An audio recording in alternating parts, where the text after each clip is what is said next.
अस्सलाम वालेकुम रहमतुल्लाहि व बरकातहू। दोस्तों, ये मौसम जो चल रहा है ना आने वाला है, ये बुखार का बहुत ही खतरनाक है। इसके अंदर ना जो बुखार कोई बीमारी नहीं है, ये इसके अंदर जो है ना बुखार के बॉडी का दर्जा हरारत बढ़ जाता है तो बुखार लायक हो जाता है।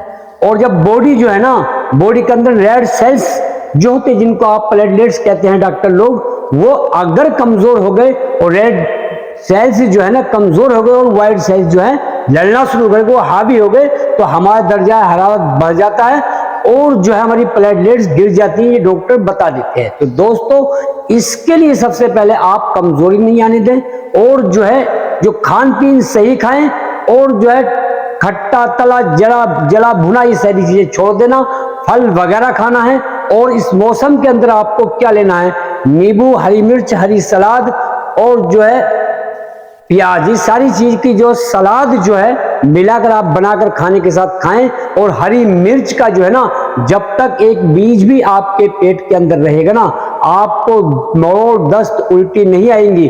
और प्याज और नींबू जो है इसके लिए बहुत फायदेमंद है। और दोस्तों, इसके साथ जो है ना, आपको गर्मी का मौसम है, लू लग रही है, बुखार आ जाएगा, सर में दर्द हो जाएगा, नजला बारिश आपको हो जाएगा, ठंडा गर्म पानी पियोगे तो आपको बीमारी हो जाएगी।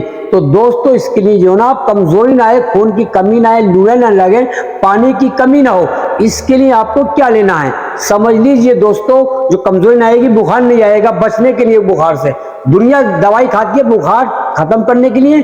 हम दवाई नहीं खाएंगे बल्कि बॉडी बनाएंगे। फ्री का है नुस्खा, समझ लीजिए। क्या लेना है आपको लेना है 1 लीटर पानी ले लो। चलो आप 1 लीटर पानी ले लो, उसमें 3 से 4 नींबू निचोड़ दो, हल्का गुलाबी सा मीठा डाल दो और हल्का सा नमक डाल दो, गुलाबी सा, समझ गए आप। उसके बाद इसको जो है ना दिन में 3-4 बार 1 गिलास करके पी लेना है। इंशाल्लाह आपके जो खून की कमी है, पानी की कमी है, कमजोरी है, वो दूर हो जाएगी। और दोस्तों, और सबसे बड़ी चीज ये है, आपका हाजमा होएगा, भूख लगाएगा और पेट भी नहीं बढ़ने देगा, बॉडी बढ़ाएगा। दोस्तों, और जानकारी के लिए हमारे पेज को फॉलो करें, चैनल को सब्सक्राइब करें। मिलते हैं अगली वीडियो में नए नुस्खे नई जानकारी के साथ। अस्सलाम वालेकुम रहमतुल्लाहि व बरकातहू।